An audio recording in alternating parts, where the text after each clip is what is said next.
welcome to The Game Changers. I'm Sue Anstis, and this is the podcast where you'll hear from trailblazing women in sport who are literally knocking down barriers to challenge the status quo for women and girls across society.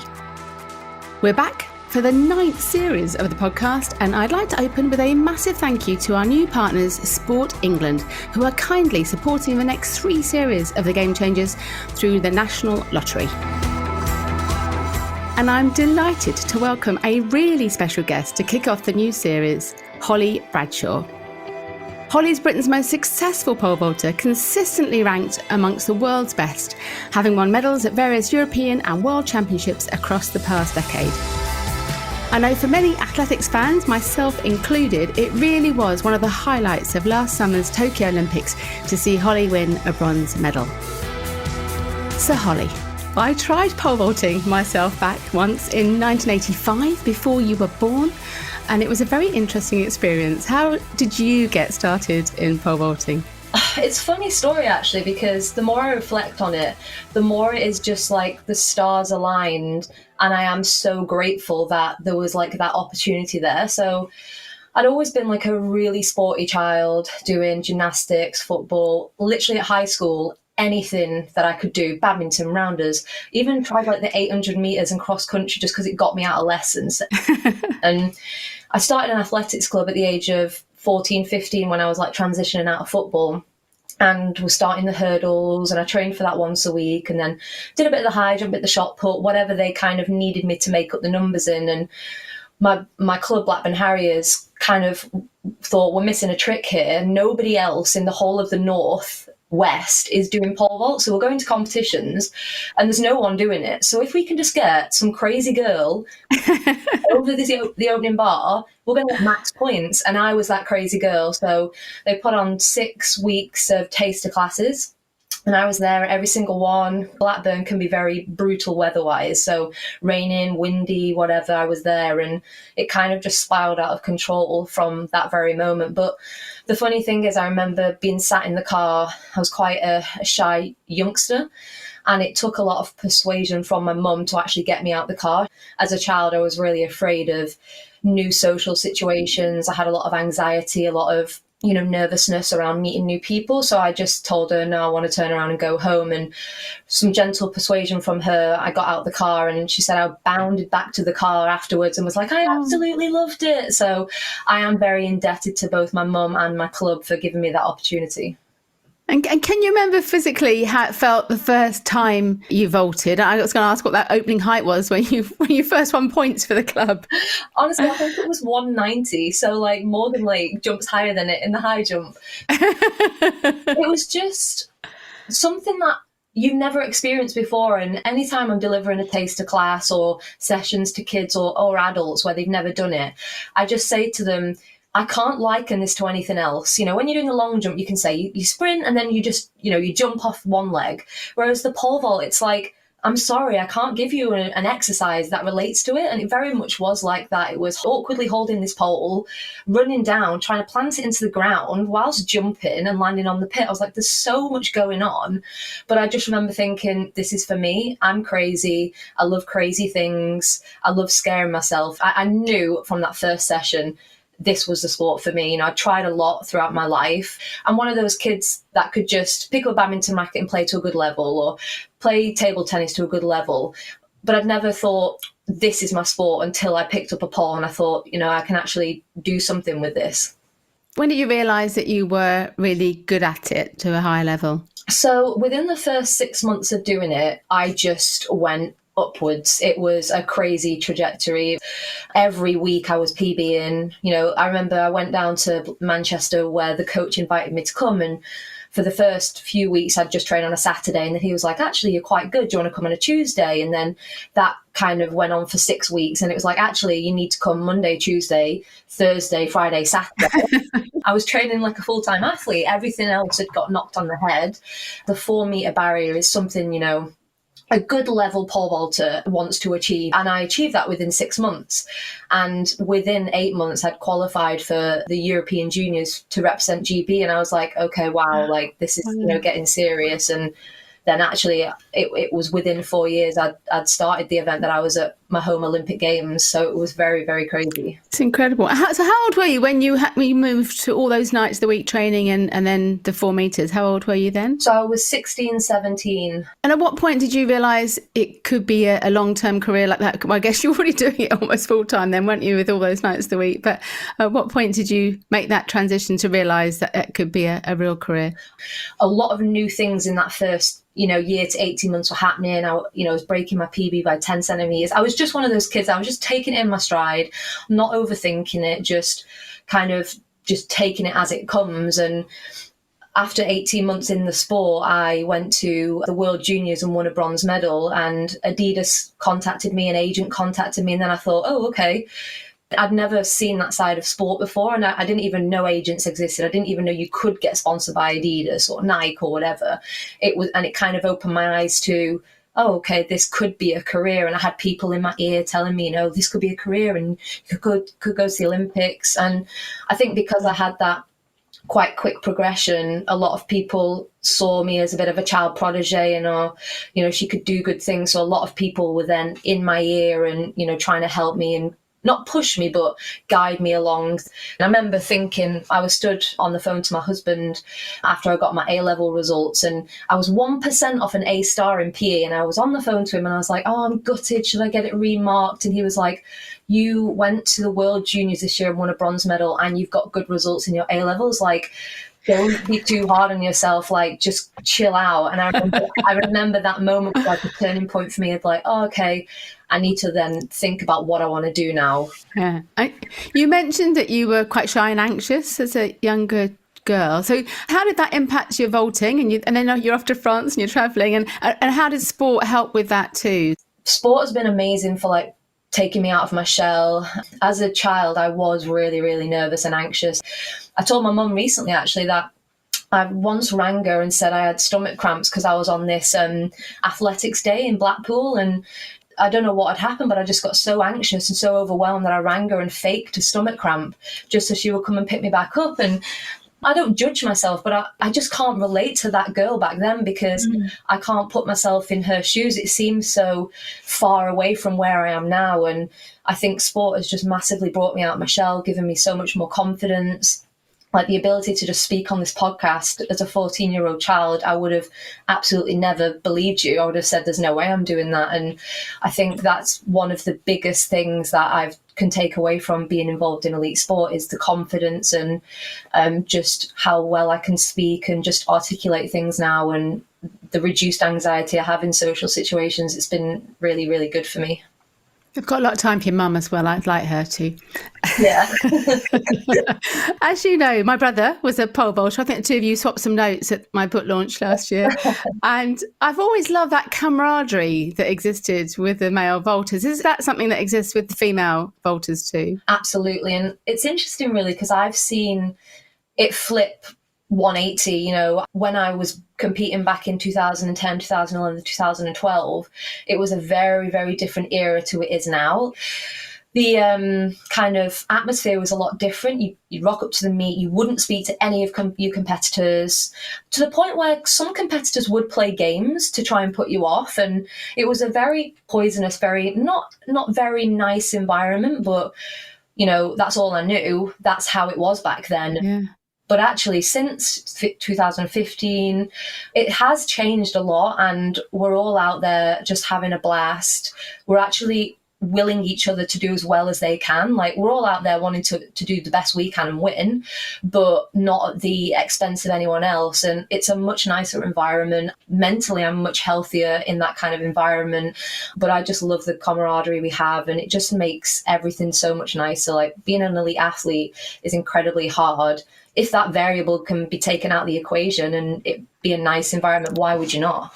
Absolutely, absolutely. And lots of the male vaulters move on to decathlon, as Tim did as well. And I obviously realised pole vault's not in the heptathlon, but was multi-events ever an option you considered at all? Yeah, I actually did a lot of multi-events at the start of my career. I competed, being from the Northwest, I competed a lot against KJT. Right, excellent. I was terrible at the 800 meters. So I remember going to English schools one year, and I was featuring pretty high. I was in the top 6, and then going into the 800 meters again, my mum had to persuade me to do it. I was like, can I just go home now? She's like, no, you need to finish on the 800 meters and finish it. And I would like almost be lapped in the 800 meters. That's how bad I was.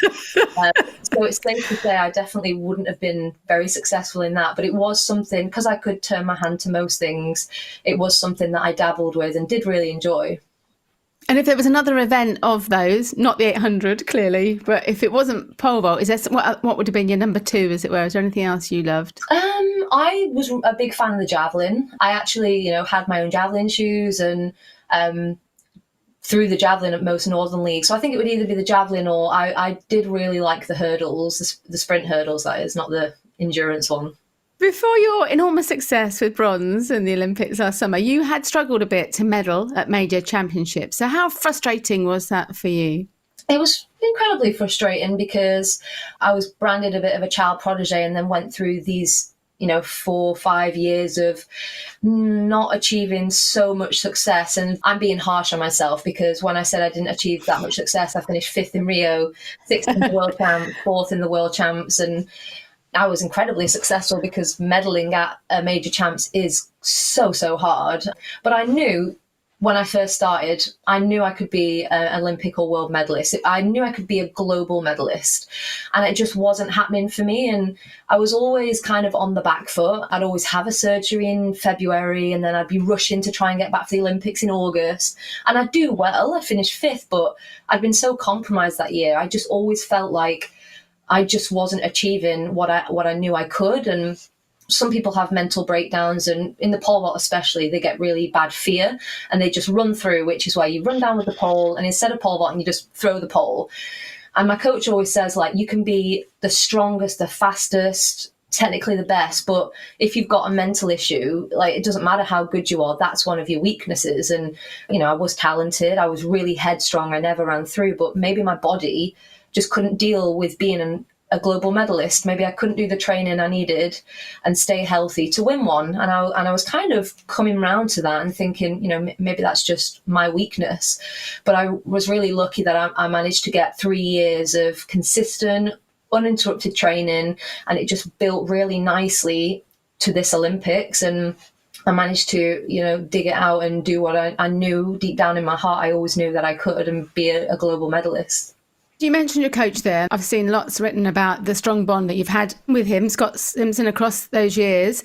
So was that really crucial to you in terms of keeping you motivated and having that consistency? Yeah, definitely. I think it's actually funny, a lot of people, where I train, it's called the HIPAC. It's the High Performance Centre, and it's the kind of hub of athletics in the UK. It's in Loughborough, and it's where, the head coach, the physios and all the doctors are based. And when I'm talking to them, it's very much we and us. And I always say, and we're going to do this. And they would always pick me up on, why are you saying we? It's you out there. And for me, it's not.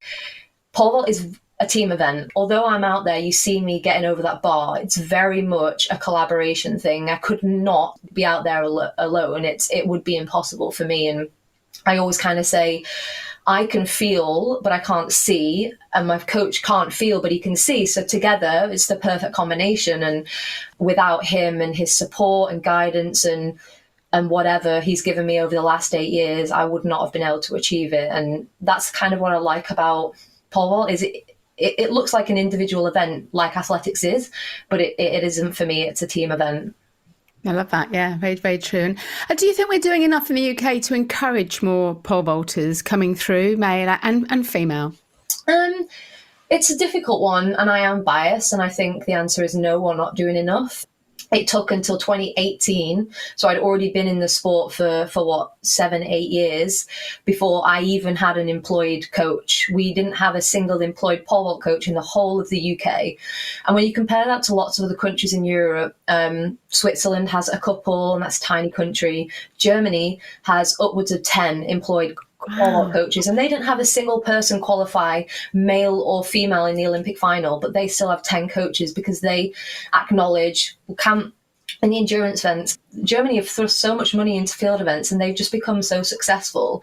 And we just don't really acknowledge that here in the UK. We plough a lot of money into relays, we plough a lot of money into sprints and endurance.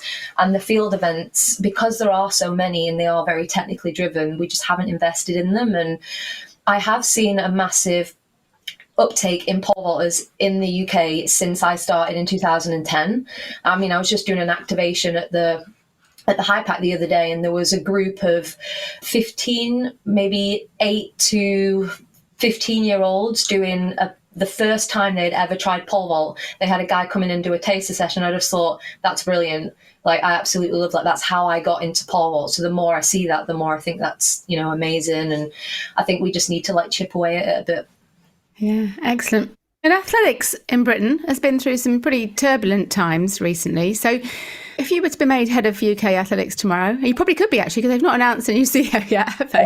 Well, what would you like to change? You could probably do a lot, but are there any key things you'd like to change within the setup of athletics? I think the first thing for me would, like I've just discussed, try and balance out the support for track and field. There's a lot of money, a lot of resources pumped into track and not a lot into field. And I think it's like a vicious circle in that the TV companies, they don't show the field events, therefore people out there don't know those field events exist, therefore they don't participate, therefore we don't have as many athletes doing it, therefore the governing bodies and sponsors are like, why would we support them when we don't see them?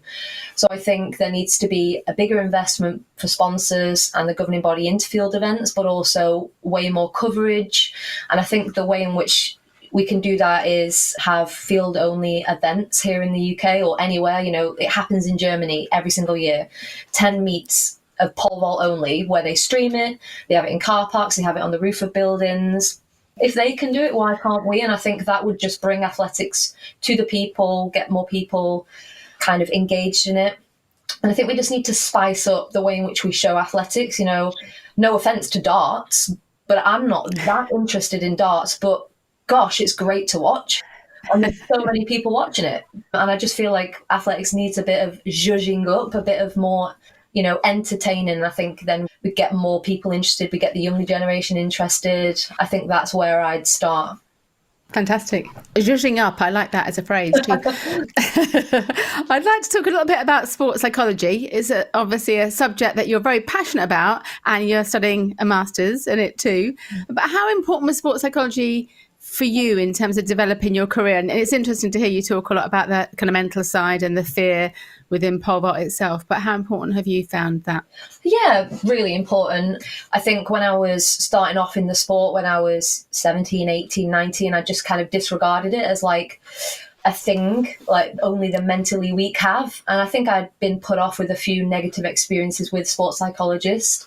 Kind of, you sit down and very formal, very fill out this form, do this questionnaire, and this gives us information. And like, I've just been a bit put off by that. And then when I was injured, I went to the IRU in Bisham, and I saw a sports psychologist, Sarah Cecil, and she was just totally different. She just opened my eyes to like the possibilities of it, and she literally just transformed me instantly. And ever since that, in 2013, we worked together very, very closely every single year. She gets me through some really tricky spots, helps me with injuries, helps me with life problems, whatever I need. And we talk for hours. And I think, are we just chatting like friends do? But we get places, we work stuff out without me even knowing. And I think that for me opened my eyes to, this is a really interesting part of sport. It's a really interesting element, which I think is underused. It kind of ignited a passion for, okay, I want to be involved in this. I want to do something along these lines. And that's when I decided to, do my MSc and my extra bit of research on the side. And you've been working on a paper, I believe, about athletes suffering from post-Olympic blues, the kind of darker side of depression that can follow that elation of big events. Is that something you struggled with yourself personally? Yeah, I think that's why I really wanted to be involved in the paper, which has actually been published now, and it's got some really good reception, and we have a few little areas and lines of inquiry that we're working on now, which for me is, I didn't want to just do this piece of research to say I've got a piece of research. I wanted to do it because I want to see change, and I want it to have an impact on helping reduce the blues in athletes. I think one of the things I said to my co-researchers when I first started the project was, I do not want an 18-year-old going to an Olympics for the first time and experiencing what I experienced. That would be heartbreaking. And I definitely felt it after Rio. I'd been struggling with injuries a lot that year, and a lot of people on the team, a lot of people part of Team GB knew the journey that I was on, and I finished 5th, and I was over the moon. The fact that I'd managed to achieve something so great off the back of something so terrible that year. And it was like nobody cared because I hadn't won a medal. It was, oh, you finished 5th, or kind of cast aside or whatever. And it just made me feel awful and terrible. And combined with that, coming back to the UK and everyone's saying, oh, you didn't get a medal, oh, next time. And it just got me thinking as to there just needs to be a little bit of change, because everyone who goes to the Olympics is amazing. It's the pinnacle of every sport. But if you don't win a medal, you're not cared about. And even for me this year, I was outside a supermarket and a guy recognized me and said, oh, you just won bronze at the Olympics. Oh, maybe you can get a better one next time. I'm like, oh, okay then, thanks for that. It's weird, isn't it? I was thinking the other day, a bit random, but I was thinking, imagine if when they first did medals, they had medals for 7. We had the 7 places, or we had 5 places, or we had whatever. Whoever came up with 3, why 3? Yeah. But if it was more, then we would celebrate even more. I don't know. It's an odd thing. If there was a medal for the top 10, they'd all be celebrated. But someone somewhere said, we're just going to do the top 3, or crazy. It's bizarre. Yeah. And body confidence is another subject I know you're really passionate about, and it's something we've discussed in the past. And I'm sorry to say you had some unpleasant experiences as a younger athlete. So can you share a bit of what happened to you there? Yeah, I think because, like I've mentioned, I was a bit of a child protege, and I'd only been in the sport 2 years, and I was going to a diamond league wearing a crop top and shorts because that's what everyone else wears. I started to notice a few comments of, oh, she's so unathletic, oh, she's carrying a lot of puppy fat and chubby. And there was a year where it just felt like it was coming from so many different angles. I had people on Twitter every time I competed would comment on my belly fat and this and that. And, I just was growing more and more conscious of it. And people then were giving me advice on diet, and I had a really negative experience with an S&C coach where he sat me down and was just very blunt and said, to be honest, you're just too fat. Bearing in mind, 3 weeks ago, I just jumped the 3rd highest height of the whole world ever, all time. But apparently I was too fat. And as a 19-year-old kid, that hit me really, really hard. So it opened my eyes to, okay, I do look different. I don't look like everyone else out there. If you lined me up at the Olympic final, I'm this young athlete, this 20-year-old that's got a bit of puppy fat. Everyone else is in crop tops with washboard abs. And, I don't look the same, but I finished 6th and I jumped the 3rd highest height ever. So what does it matter? And I think it still affects me to this day, the experiences that I had back when I was young, but I've just worked really hard mentally, and I've worked really hard with my psychologist and whatever, just to, get my head straight. But I do feel like I'm going to struggle with that for probably the rest of my life, which for me is super sad, and why I've opened up about it, because if I can stop even just one young athlete or young girl going through that, then I feel like I've achieved something.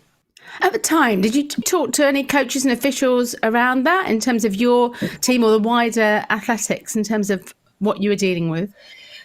Because it seemed like it was coming from lots of different angles, it felt like I didn't know where was a safe space to talk about this. My husband now, who was my boyfriend at the time, he was great. He was super, super supportive. And I remember he was really angry at the fact that this S&C coach had said this to me, because it was totally inappropriate. And because I was so young, I almost didn't know who to turn to. Was this normal? Maybe I do need to lose weight. Maybe I am a bit, all these things were going on in my head. And it's only now I'm older and I've got so much experience that I realized, no, that wasn't okay. And I actually didn't have anyone to talk to. And, I was just this young kid going through things, and I needed to talk to someone, but just didn't know who.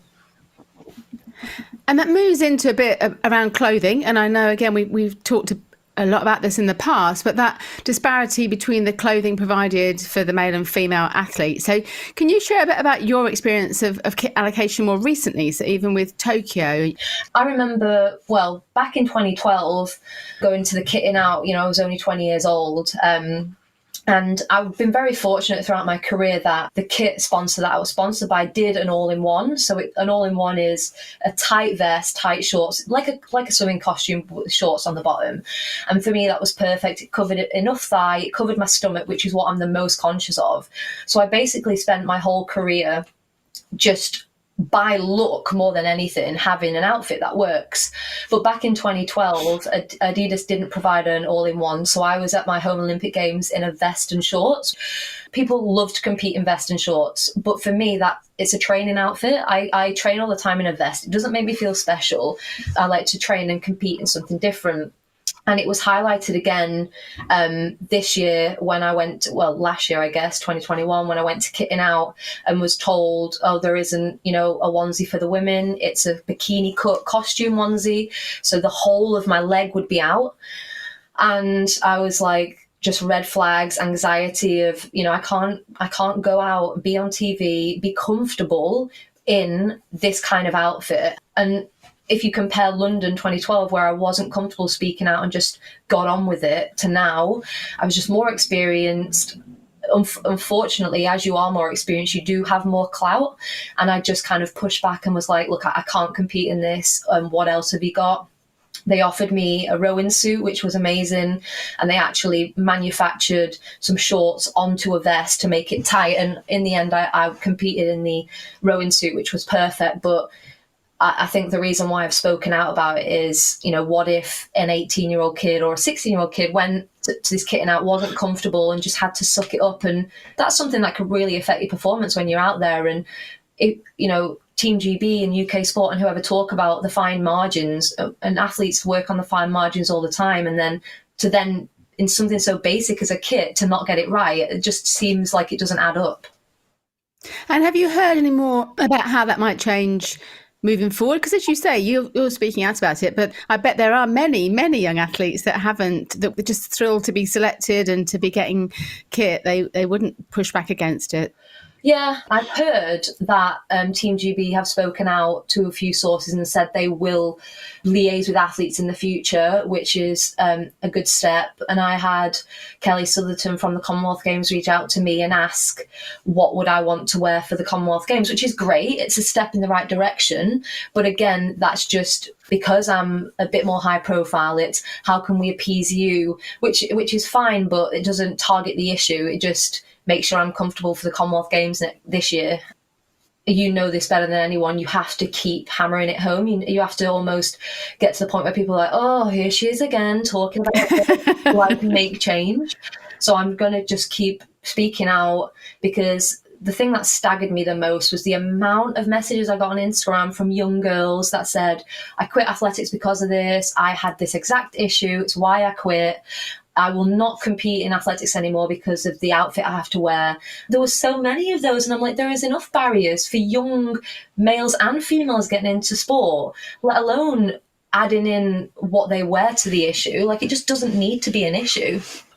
Yeah, it's so important, isn't it? So important. And what would you like to say? We talk about banging on about it, don't we? But what would you like to see change in terms of clothing and the kit out? Is it about choice, so giving people the option? Because I'm sure there are some women that want to compete in crop tops and shorts, and that might appeal to them. So yeah, I just think there's a big variety. Like, some athletes really like to compete in knickers and a crop top.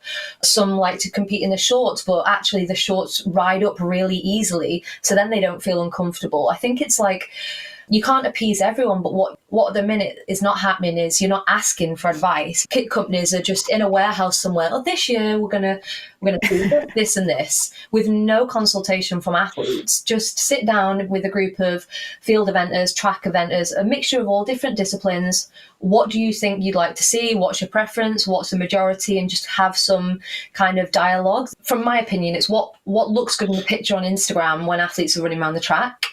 And that's kind of where it's gone with what kit companies are manufacturing.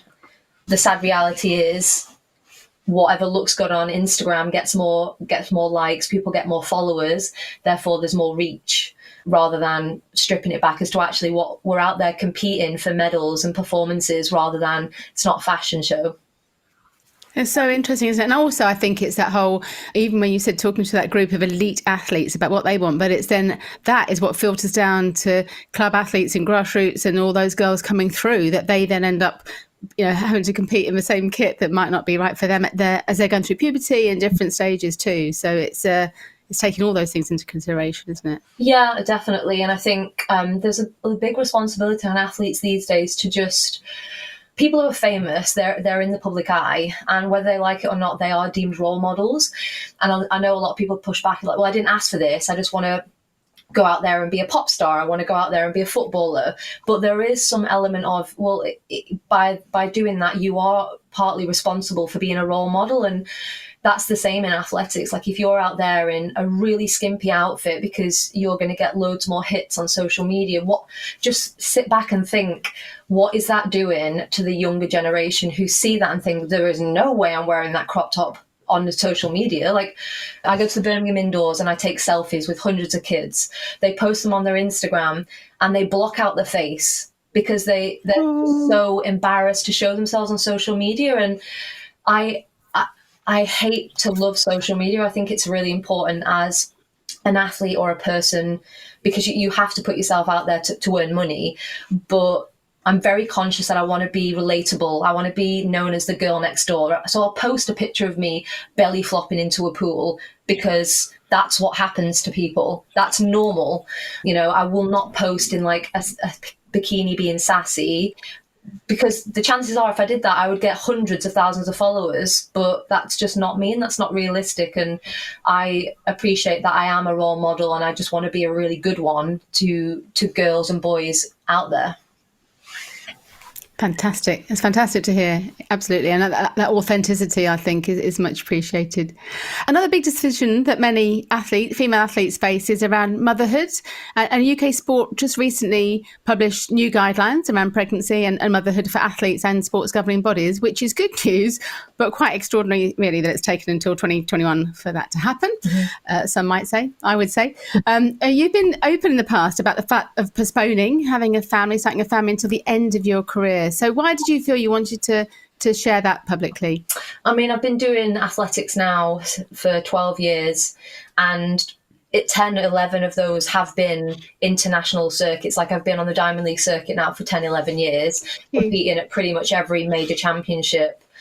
And I acknowledge that I'm coming to the end of my career. And when I was going through all the injuries and the heartache, it was something that I would think about a lot. I've wanted to be a mother for way longer than I've ever wanted to be a pole vaulter. So it's always been kind of my dream, and something that from the age of 12 I knew I wanted to do. And fortunately, as a female athlete, it's very, very difficult to do a career alongside having a child. And it was always my intention to retire after the Olympics in 2020. That's why I was open about getting pregnant, and these are my reasons for wanting to retire. And it very much will be the reason why I retire, rather than I've fed up with the sport, because I love the sport and I love what I do. But for me, I want to retire, start a family, but then be there to raise my children. A lot of people and my friends say, well, you can come back. And I could come back, but I don't want to. I want to spend time raising my children. I want to go back home to Lancashire, because that's where I absolutely love being, around my family, around my husband's family. And I just want to raise a northern family full of kids and just have a great time and not have to worry about going to bed at 10, eating salads every day, going to have an ice bath. I just want to enjoy that next chapter of my career. So it's very much going to be retire and then on to my new chapter of hopefully being a mother. I love that whole seasons in your life, almost that career ending there. Would you, you've probably really answered this, but would you have contemplated having a child and coming back if you had seen others doing it and you'd seen better support around that, do you think? I'm not sure, because I've seen it successfully done. Jessica Ennis did it. Lindsay Sharp is currently going through it now. There's a couple of pole vaulters. A Greek pole vaulter's done it, an American pole vaulter, and they've come back and they've been really successful. But I see her sat in the lobby on FaceTime to a child, and I'm just like, I don't want that. And I know how hard it's been for me to get in this kind of physical shape. And my coach always says, you know, you're not the fastest, you're not technically the best. I'm just solid at everything. But what makes me me and successful is my absolute no stone unturned. I will go to bed at 10 and I will get my 10 hours sleep. I will not drink alcohol. I will eat relentlessly healthy for months and months and months, no stone unturned. And I just couldn't do that with a child. So I just don't feel like I could be, I'm going to be honest with you, I wouldn't be as successful if I had to, you know, knock all that on the head. And that's why I just don't think I could do it. No, very honest and very true. And so you look back at your career so far, clearly remarkable success and breaking many British records. And as you said, third in the world all time for indoor in pole vault. What does it feel like to be someone that sets those records, to be the first to do something? It feels like a privilege. I remember the first time I broke the British record back in 2019, it was just almost like disbelief, like, oh, okay, no one's ever jumped this high in the UK. That's really, really cool. And then for most of my career, it's been me competing against myself, which I've really liked. I'm very internally driven. I'm not outcome driven at all. It's very much, how can I improve myself against my own PBs, not focusing on anyone else, because that for me is what makes my mental health good. It doesn't help for me to compare to other athletes or, you know, really try and beat that other person's PB. So I've had to kind of deal with that my whole career. And I don't think I'll realize until I sit down at the end of my career how much of a privilege it has been to be this successful. I think I'm up to like 13 British titles indoor now. And I think someone tweeted the other day that I've got the top 70 performances ever in the UK.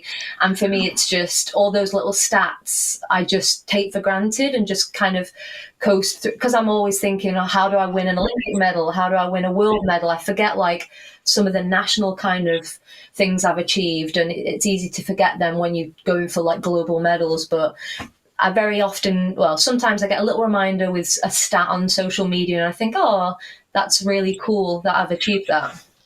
And just finally, I'd love to know your aspirations for the future. So where you go to from here in 2022.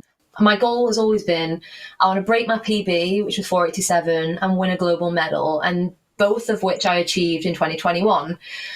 And I just feel like I've still got more to offer, and I don't know what that is. For me, I was speaking to my psychologist, and it's not like I want to jump 491 or I want to win a world medal. It's I have curiosity as to where I can go from here. And if I retire in 3 years' time and I've not broken my PB and I've not won another medal, I'm absolutely content and so happy with what I've achieved, which I think is a really beautiful place for me to be in. But I do feel curious as to what else can I do? Like, can I win 3 medals outdoors this year, the 3 majors? I think I can. So let's see what I can do. And I'm just kind of taking it a month and a week at a time. Off the back of the Olympics, I've had a few struggles, as you would imagine, off the back of a 5-year hectic carnage Olympic cycle. So I'm just kind of open-minded, just riding the roller coaster like I've always done, and just see what happens. Fantastic. I love that curiosity. We'll be curious with you to see where you get to, and wish you all the best. Thank you so much for joining me today. Thank you for having me. Oh, thanks so much to Holly for joining me on The Game Changers. What an extraordinary young woman she is. You can visit fearlesswomen.co.uk to find out more about all of my incredible guests from this and the previous 8 series. You can also listen to all of the podcasts on the website, and you can find out about the Women's Sport Collective, a network for women working in sport. You can sign up for Changing the Game, our free weekly newsletter, which highlights the developments in women's sport. And there's more about my new book, Game On, The Unstoppable Rise of Women's Sport, also available in all good bookshops. Thanks again to Sport England for backing the Game Changers through the National Lottery, and to Sam Walker, who does a brilliant job as executive producer of the podcast, along with Rory Auskery on sound production, and my brilliant colleague at Fearless Women, Kate Hannon. Do come and say hello on social media, where you'll find me on Twitter, LinkedIn, Instagram and Facebook at Sue Anstis. The Game Changers. Fearless women in sport.